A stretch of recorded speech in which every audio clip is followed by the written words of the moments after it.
The once clear sky suddenly turned ominous as a mysterious black rain poured down following a massive explosion.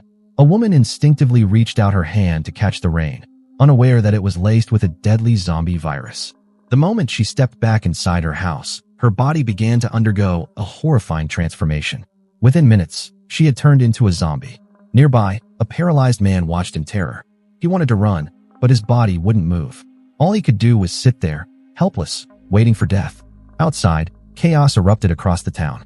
Anyone who came into contact with the black rain was instantly infected, turning into mindless, bloodthirsty zombies.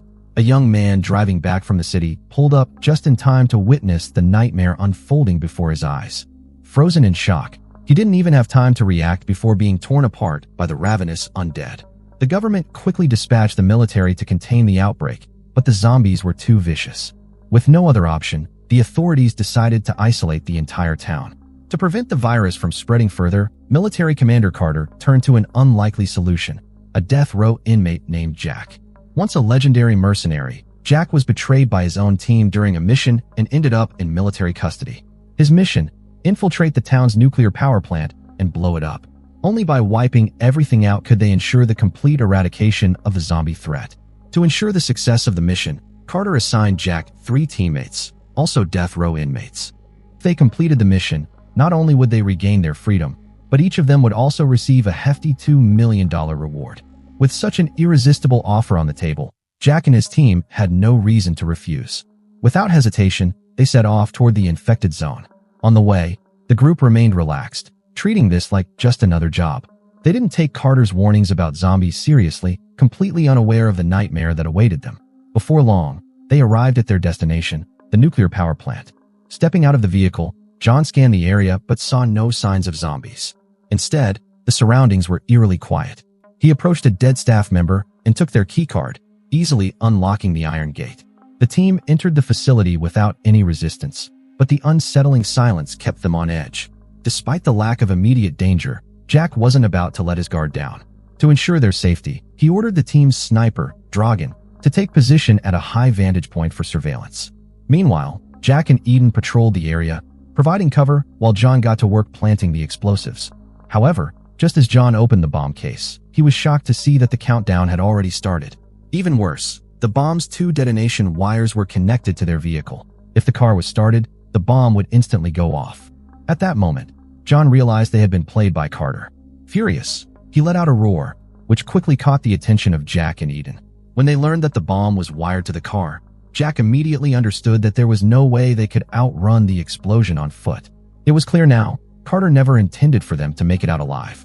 And worse, every move they made was being monitored by him. As it turned out, Carter was the one behind the zombie virus all along.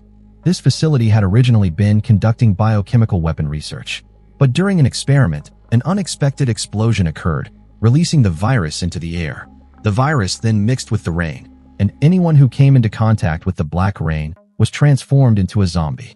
Meanwhile, Dragan, stationed at the high ground, suddenly noticed movement. An enormous horde of zombies was charging straight at them. Without wasting a second, he relayed the warning through his communicator. Jack and the others sprang into action immediately. From his elevated position, Dragan displayed pinpoint accuracy, taking down zombies with every shot. On the ground, John unleashed his raw strength, lifting a metal barrel and smashing it straight into the oncoming horde. Eden, moving like a deadly whirlwind, swung his blade with precision, slicing through zombies as if he were cutting through vegetables. However, the zombies were overwhelming in numbers. John deliberately lured them into an open area. He quickly set up explosives and pulled the detonator cord. Meanwhile, Dragan, who had been providing cover from above, was caught off guard. He was ambushed by a zombie.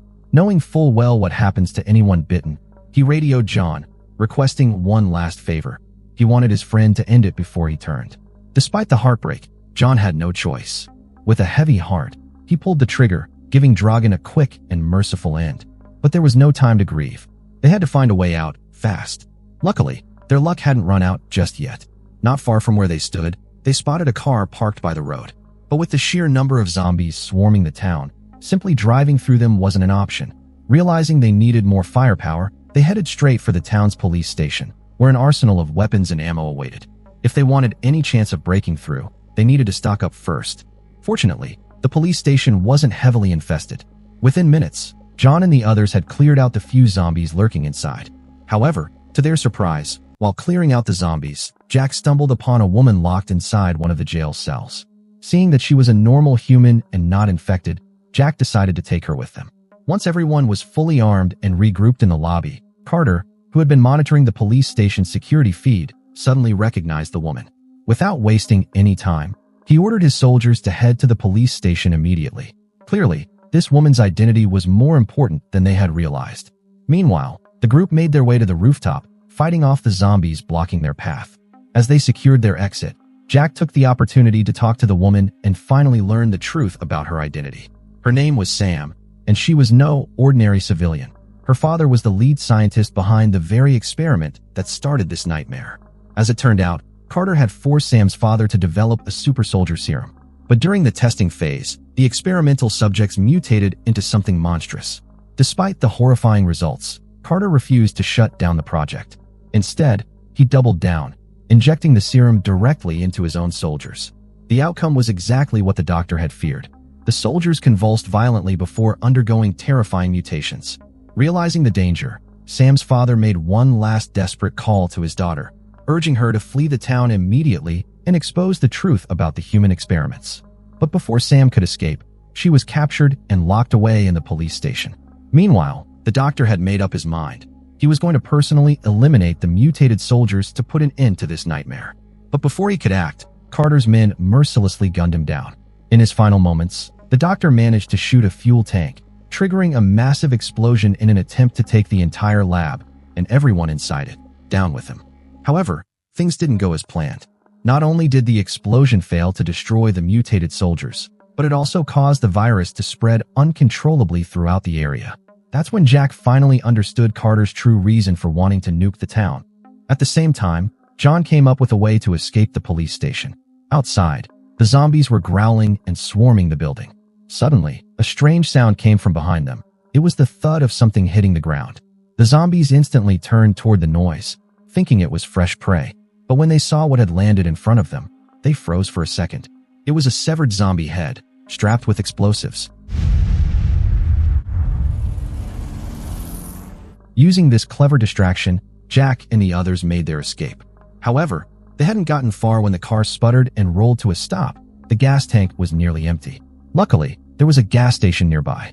The group quickly got out and pushed the car toward the pump, but before they could refuel, a massive horde of zombies came charging right at them.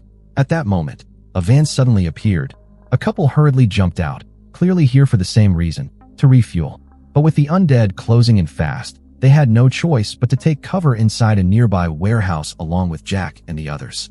The couple introduced themselves as Doug and his wife, residents of the town. They had managed to survive by hiding in their basement when the outbreak first began. Doug thought they were finally safe after running into a well-armed group of mercenaries. But the moment he heard that the entire town was set to be blown to pieces in just 30 minutes, his face went pale. If he had known this would happen, he never would have wasted precious gas just to satisfy his curiosity and check out the commotion. Outside, more and more zombies were gathering. The priority now was to get out of the warehouse as soon as possible. Just as they were discussing a plan, a zombie pounced straight at Doug's wife. Eden reacted instantly, slicing the creature down in one swift motion. But it was too late. The woman's arm had already been bitten. She knew exactly what that meant. Not wanting to slow everyone down, she didn't hesitate. She raised her gun. No! Doug clutched his wife's lifeless body, completely devastated. John watched the heartbreaking scene unfold, his expression hardening with resolve. He had made up his mind. He would distract the zombies himself, buying enough time for the others to get to Doug's van. It was a deadly gamble, but Jack knew it was their only shot at survival. He had no choice but to nod in agreement. Without hesitation, John rushed outside and let out a loud shout, drawing every zombie's attention. The moment they heard him, the undead swarmed toward him. Meanwhile, the rest of the group climbed into the van as fast as they could. But just as they were about to hit the gas and escape, they realized John was surrounded. There was no way out for him now. Knowing this was the end, John made one final move. He flicked open his lighter and tossed it toward a leaking fuel pump. A massive explosion erupted, flames devouring everything in sight. Very soon, the group arrived at the pickup point that Carter had arranged. They anxiously waited for the helicopter to come when suddenly, a blood-curdling scream echoed from a nearby warehouse. The group rushed inside, only to discover that Carter's men had been lying in wait for them for quite some time. Carter sneered coldly, using the life of Jack's daughter as leverage to threaten him into handing over Sam. It turned out that Carter suspected the doctor had already given the research data to Sam before his death. Before Jack could make a decision, Sam stepped forward on her own and agreed to the exchange. Seeing this, Carter, keeping his word, returned Jack's daughter to him. However, just as Carter was smugly preparing to leave, soldiers who had been injected with the virus suddenly appeared. This zombie turned out to be the #1 experimental subject. The soldiers immediately opened fire, but the bullets had absolutely no effect on it. With just one swift lift, the creature effortlessly tore apart one soldier. Still refusing to give up, Carter tried to fight back, but the zombie simply grabbed his head and squeezed gently. With a sickening poochie sound, Carter met his gruesome end. Amid the chaos, Sam managed to escape from the warehouse, but that very same zombie relentlessly pursued her. To protect her, Jack had no choice but to confront the zombie. However, he was no match for it, and in the blink of an eye, he was grabbed by the creature around the neck, slowly losing consciousness. At the very last moment, Doug frantically searched through the helicopter and found a rocket launcher. Without hesitation, he raised the weapon, drawing the zombie's attention, and immediately pulled the trigger.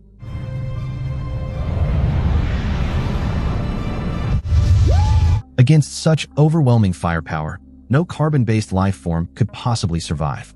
And this zombie was no exception. After barely escaping with their lives, the remaining survivors finally boarded the helicopter. Just before the bombs detonated, they successfully evacuated the town.